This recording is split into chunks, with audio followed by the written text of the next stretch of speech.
All right, tonight as you can see, we're going to be studying verses 6 through 12. Now, so far, the Father is the subject as we have been looking at this. As we started out up here with verse 3, blessed be the God, and then last week we learned this, and that will launch us into the thing that we're talking about tonight. And that is that we are He's put us in a living hope. Not a dead hope, but a living hope. And it's also unto an inheritance.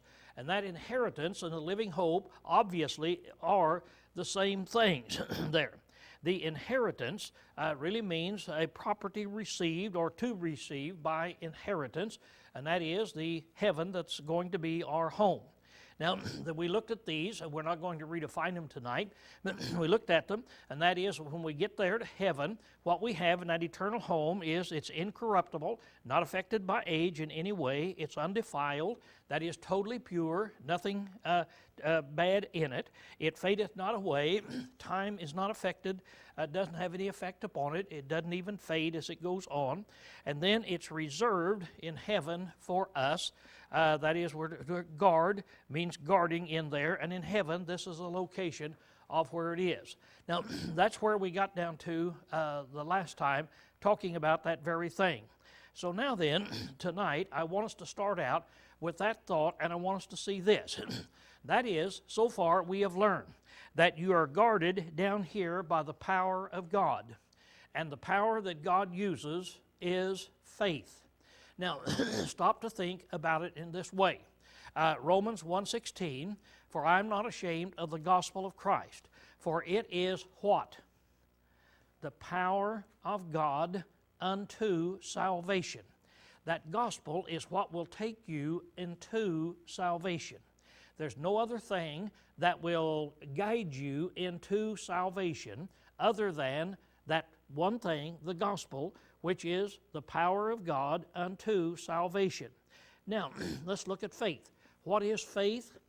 Faith cometh by what? Hearing. Hearing by the word of God. So when God sends forth His powerful gospel, and when we accept what it says and we believe it, then that is the thing that will guide us through. That is the thing that will keep us from falling away. Of course, I suppose about the nearest thing that we could think of would be that suppose that in our nation, everybody is getting cancer. Let's say something in the world where in your lifetime, by the time you're 60, 100% of the citizens are going to get cancer. Now, if there was a vaccination that came along, and it was so powerful that it would keep you from getting cancer, and if you had cancer, it would clear up your cancer, wouldn't that be a great thing? That really is what we have in sin. Everybody's in sin, but God has given us the solution to that sin. And it's the gospel that's there, and then we have to believe it. Now, if we had this vaccination that you take, somebody invents it, we would say, what a great person that is. What a brilliant man, he's invented this vaccine. But now, suppose the vaccine is out there, does that mean that everybody is going to be cured of cancer? No. There's going to be a lot of people say, I don't believe it works. I'm not going to take it. And they'll have maybe 1,000 different excuses of why they don't. But who is it that will be guarded from cancer?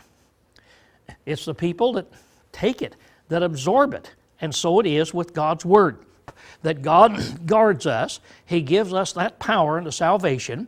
That is, He's given us that Word. We accept it and we believe it. So we're guarded to salvation. Now that's what we have right now.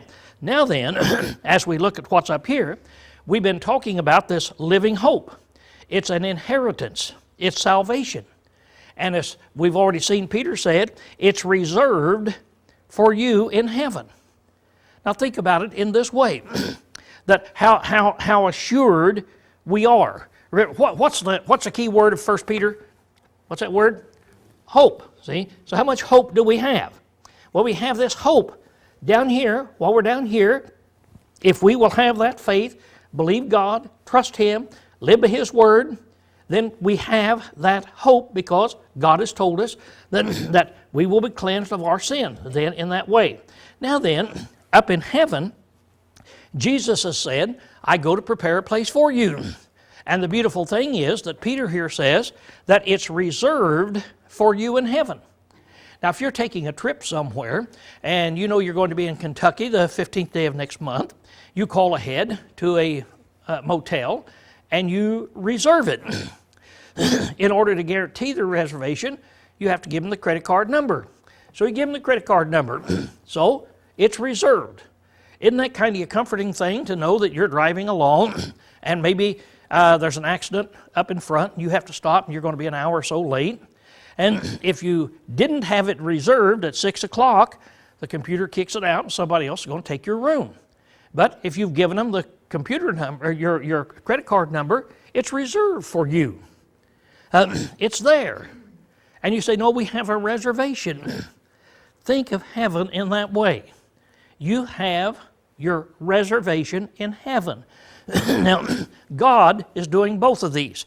God is guarding us through faith while we're here, and He's reserved for us that eternal abode that is in heaven.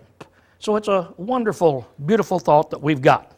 Now then, as we start tonight down here, he goes ahead and he says in here that the salvation, in verse 5, are guarded through faith unto a salvation ready to be revealed at the last time.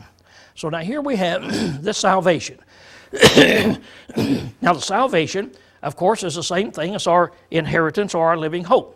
Salvation really means there that you have been rescued from something. The word salvation comes from saved, and if I tell you that I was saved today, and that's all I tell you, I was saved today, what do you know about me? That's all you know. But there's something you know about me. I was saved today. But what does that tell you that I didn't mention? You're going to die. I was in trouble. I was lost. I was in trouble. See? And somebody came along and they saved me. Now, I may have been in an automobile accident, and I'm there and I'm bleeding to death, and if I'm there 10 more minutes, I'll die. Some good Samaritan comes along, he gets it, he stops the bleeding, he takes me to the hospital, and he saved my life. I was saved. It may be that I was out on a boat. My boat capsized.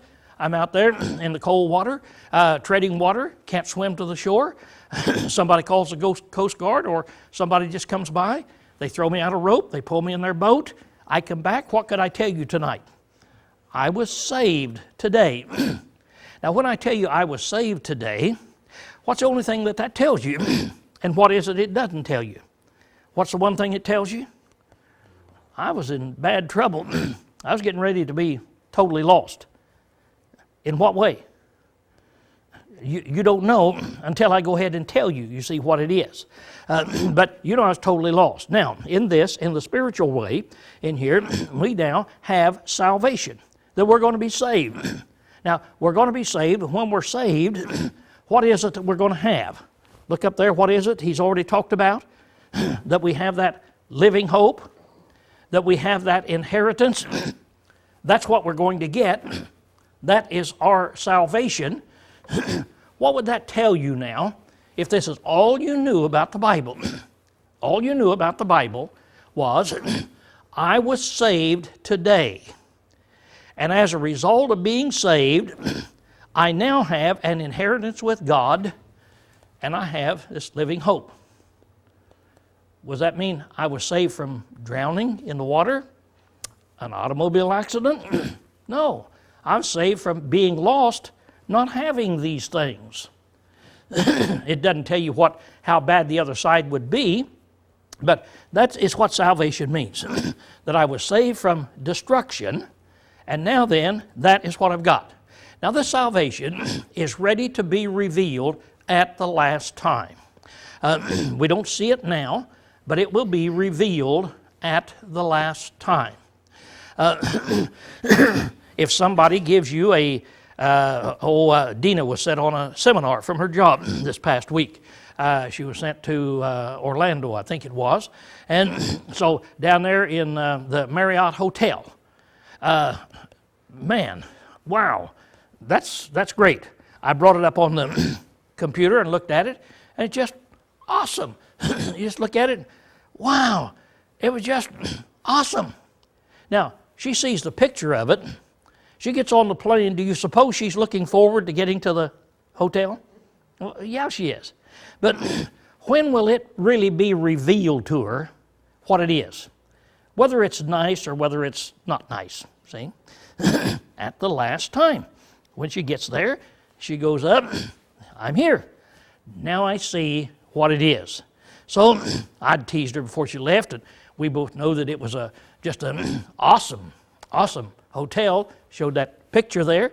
But then when I asked her when she got back, I said, how was that hotel?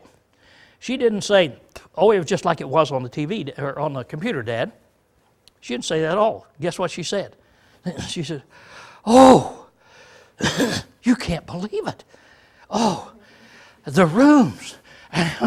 And so she started like this. Well, we looked at that on the computer. Why was she so surprised? Why was she, see? But it's not revealed until the last time. Now, God has given us a picture of this in the book of Revelation and so forth, but what is really there, how great it is, won't be revealed until the last time. But you and I know we have a reservation. We have a reservation.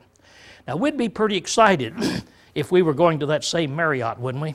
In other words, if somebody said, here's your ticket, I'm sending you to that Marriott to spend a week down there, wouldn't you be a little excited about going to just an awesome thing, rooms costing hundreds and hundreds of dollars a night?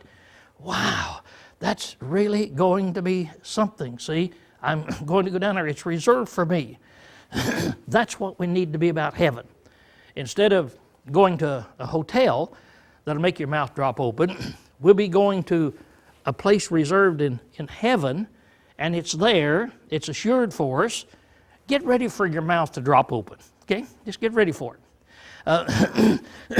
I think sometimes as I'm meditating on this, you think about the day you're going to die, and I get to meditating on it, and I hope I die tonight. You know, it's just so exciting to think about how great it will be that day you die. Now, everybody has a fear of the unknown. I understand that. But really, with going to Orlando, when you have a little, we don't call it fear, but anxiety about the trip, what will it be like? Will I make this? I don't know here. Somebody's going to pick me up, and yeah, somebody's going to pick you up in a limousine. That limousine is a full city block long, and has red lights blinking all over it. Wow. Would you say, oh, no, no problem with that, see? No, there would be anxieties that's in there, but you'd really be looking forward to it. Now, think about what's going to happen the day you die. Dina's mouth flew open. Wow. But what's going to happen if, right now, I were to drop dead with a heart attack? It's the angels would accompany me. What's it going to be like to see angels for the first time? Actually see them? Would you talk to them? If they said, come on, Lowell, I'd probably say, well, okay. You see? It's just going to be awesome to talk to those angels. How long does it take you to get from here to Hades? I don't know, but that's going to be awesome. It's going to be the fastest traveling I ever did. See? When you're going by, will you be able to see Mars and the planets and the stars? If you are, will you be able to ask an angel, look, what's this over here? I mean, how's that trip going to be? I don't know how the trip's going to be. And when you get there and you go in the door, who do you expect to be in there? Oh, such men as we found out about Moses. Who's the other guy where the rich man went? I mean, the beggar went into, Lazarus went into Abraham's bosom. What would it be like to meet Abraham? How would you feel? How would you feel if all of a sudden the door's open, you're in there, and there stands Abraham. And Abraham said, "Hello, Lowell, welcome." You remember all these things I brag about that when I get there I'm going to ask these guys a lot of questions? I will be so stunned I won't do anything, you see. And then over there's the Lord and the cherubim and angels around. What you going to do? You think your mouth's going to fly open? It's just so awesome. I try to think about the first 10 seconds. My mind won't go any farther. I try to think about the first 10 seconds of what it will be like, and it's just so awesome. And then that will never, ever fade away. That's what Peter wants us to see. That's what he's telling us. Here is what you have. So right now, you stay with that faith and don't you vacillate. Then he says, wherein? Now, it sounds like, as you're looking at it, wherein goes right back to salvation. There's a problem with that, and I'll tell you what it is. It's really not a problem at all, but it sounds like it goes back to salvation. Now, in the Greek language, the word salvation is in the feminine gender. Wherein, that word is in the neuter gender.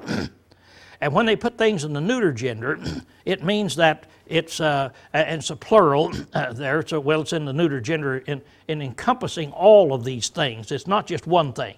But what he's saying is, wherein? What do you mean? Well, wherein this living hope, this power of God, this inheritance, this salvation, wherein all of these things that we've got in here, you greatly rejoice. So are we to be happy about it now? See? Are we to be happy about it? And so it would do us good to meditate on this. Perhaps a whole lot more than what we normally do. Be good to do some meditating in that realm, because unless we just greatly rejoice and are just so happy with what we've got, we're missing the point. We're missing the point of what we've got here on earth. So he wants us to just be exceedingly happy with all of these things in here that we've got. So rejoice over those things. Now then, what we've learned then is we have this living hope, an inheritance, a salvation that you just can't even imagine.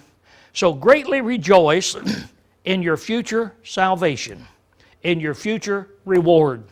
It's up there, it's reserved for you. Now at the same time, down here on earth, there's some grief that's right now. So let's pick up our story and let's read it there. In verse 5, who by the power of God are guarded unto faith, or through faith, unto a salvation ready to be revealed to the last time. Wherein you greatly rejoice, though now for a little while, if need be, you have been put to grief in manifold trials.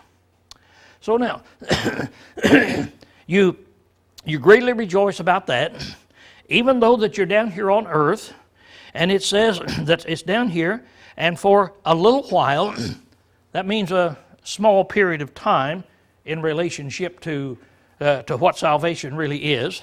If need be, if you have to go through tribulations. Now, when you got if you need be, we're talking about tribulations, and that is a great, great subject that none of us can possibly comprehend. But look at it in this way.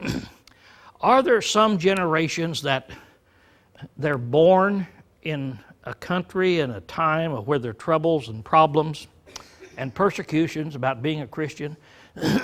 All their life they live that way, and then they maybe have to die for Christ? Yeah.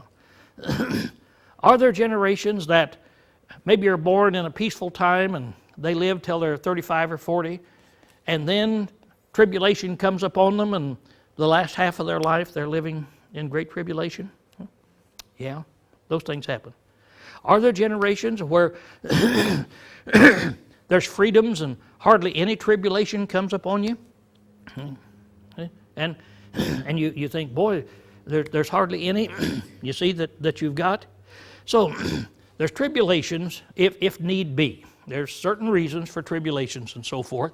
So every generation has a different amount. But now then it says, if need be, you be put to grief. Now that word grief means an extreme agony, an extreme pain. When you study grief, you can get the definition of the word, but about the only way that you can really know what it means is to experience it, is to go through it. And about the only way that you can really go through it is by a great loss. It's a great loss. Now, if you go in some of these days and you buy something, and you've got $20 in your pocket, and you pull it out to pay for it, and it's gone. The $20 is there. What happened to my $20? It's gone. It must have fallen out the last place. My $20 is gone. What do? You just say, it's okay? No. You go out and you look in the car, you look around, you're looking. Now suppose it was a dime. Suppose you were looking in here, yeah, it's a dime. So I'm looking, well, I know I had a dime in there, but it's gone. What do you do? Yeah, okay. You can see what I would do. You see? We'll look around here, see if we can find that thing. But $20? Now, all I'm getting at is, if you lose a dime, you have a little grief, but not enough to feel. If you lose $20, you have enough to, oh, okay, then finally I'll get through it. See, it's there. Ever had an automobile accident and lost your car? Oh, what am I going to do? See, if your house burned down, if you lost your job, and so you go on and you go on and you go on, and you lose a loved one in your family, a spouse or a child. Now that's when you learn what grief really is. See? Can't even be described. No way to describe it. You think you know, and there's no way you can possibly describe it. Am I over-exaggerating, Linda? No way. Can't do it. The medical profession says there are two things which you need medical attention that are not diseases. They're not illnesses. You know what the two things are? Now, first is pregnancy. You need some attention, you need some help during pregnancy because that is such a change in your body and so forth. And the other one is grief. That you got to be careful because all of a sudden you've lived a healthy life and all of a sudden you have illnesses that you didn't even know existed. Your body just seems to turn into some illnesses. But the grief that goes through your body, you can't explain it. It's so big. Now, I'm not over dramatizing. I'm telling you, this is the way it is in everybody, 100% of the people. That's the word that's used here. If there's grief now, there's going to be problems. There's going to be heartaches that you're suffering down here in all of this. But it's just for a little time. Now, a little time in compared to what? If I told you that I have a little pet, how big is my pet? You don't have the slightest idea, do you? Now, if I told you I had a little dog, now do you have a picture? Yeah. If I told you I have a little horse,